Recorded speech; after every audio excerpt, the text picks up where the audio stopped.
want to hear it all. Okay. But we've been joined here by our host, someone who hosted this brain trust, and she's really running because she's got to get back to help figure out a fiscal crisis. Again, ladies and gentlemen, Cornel West once said that you can't lead people if you don't love people, and you can't save people if you don't serve people.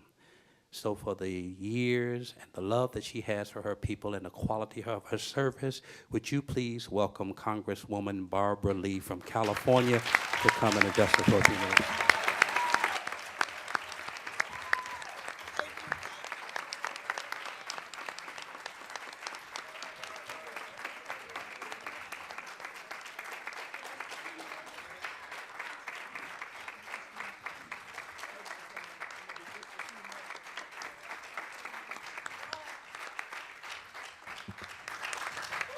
Goodness, it's good to see everybody, and thank you so much.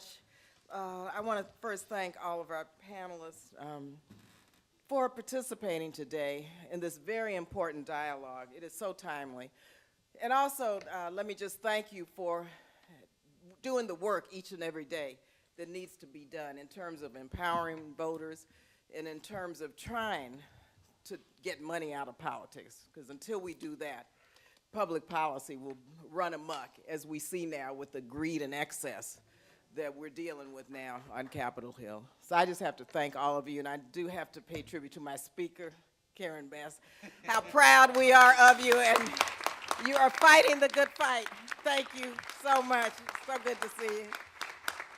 And of course, my sister Dolores Huerta, thank you for so many years in the struggle, and has not let up.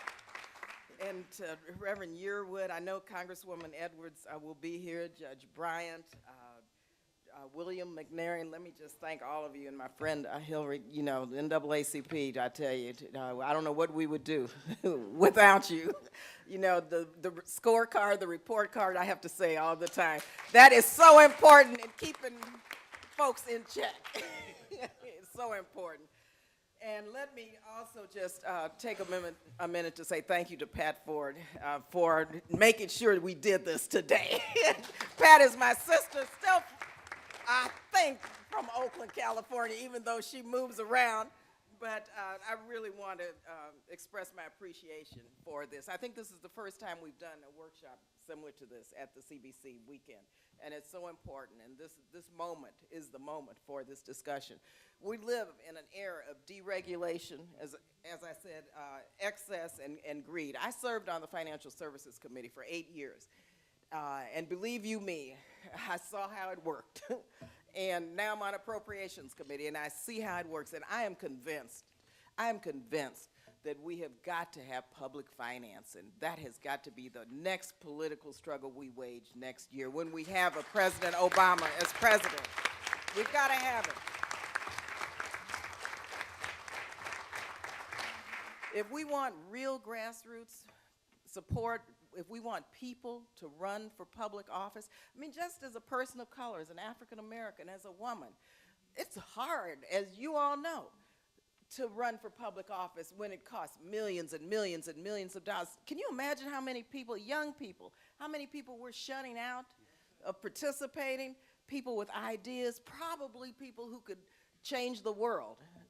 And yet, there's no way they'll ever be able to run because of the amounts of money that's required to just run a campaign, you know, to figure out how to raise the money, make the calls, you know, what you do to get to 500,000, then to 1 million. I mean, you know, and think of the time that we all have to spend raising money just to get reelected. You know, 90% of what we have to do all of the time is trying to figure out, okay, you know, large donors, small donors, fundraisers today, maybe not today, but tomorrow. And Karen, you know, I mean, this is like big business. You know, politics right now is big business. And so we have to take the money out of it. Yet we have to do this now because it's important that we elect women, people of color, that we elect young people to public office. So we're going to, until we have public finance, and all of us are going to continue to try to figure out how to raise money. I think our senator, our next president, Barack Obama, has really given us a glimpse of a new way to do this also. Until we can have public financing, I think we need to look now at how he has done it and what that means. I mean, I know when I think about my campaign contributors, a couple of years ago, we did a survey to see how I was doing, and 80-some% of my donations were under $200. And the average contribution was about $87. Now, I have some larger contributions, but just average, that's what it came out to. But can you imagine how hard I have to work and how hard we all have to work to raise that kind of money in small donations, to run a $500,000 or $1 million campaign? Doesn't make any sense. It doesn't make any sense. And so I just think we have to begin to push the envelope on public finance. And there's several bills that have been introduced, which I fully support.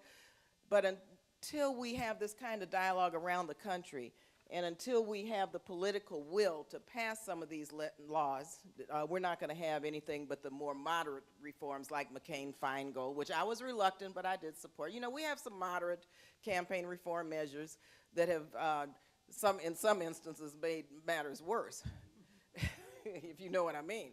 And so I think it's about time now that we bite the bullet, that we come to grips with the fact that we have to insist that all of your elected officials and members of Congress decide that they're going to commit to getting money out of the politics and commit to a strategy for public financing of campaigns, because that is how we change the political landscape of our country, and of course that is how we change the policy agenda and reorder our priorities so that we can stop creating wars where they shouldn't be created and start having a dialogue and a funding for a universal health care system for all that's affordable and accessible.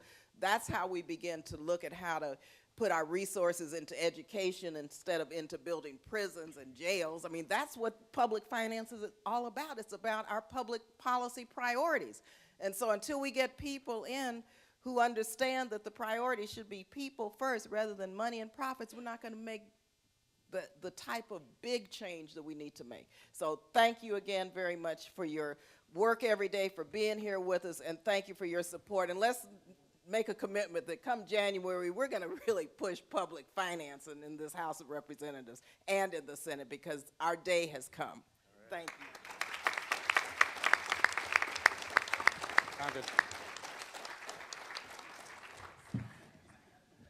Congresswoman Lee. A friend of mine from Illinois, Congressman Jesse Jackson Jr., once said, leaders must lift their spirits above both adoration and criticism and focus on the people that they serve. Oh, but allow us to adore you for just 1 minute. Give Barbara Lee another great big round of applause for the work that she's doing.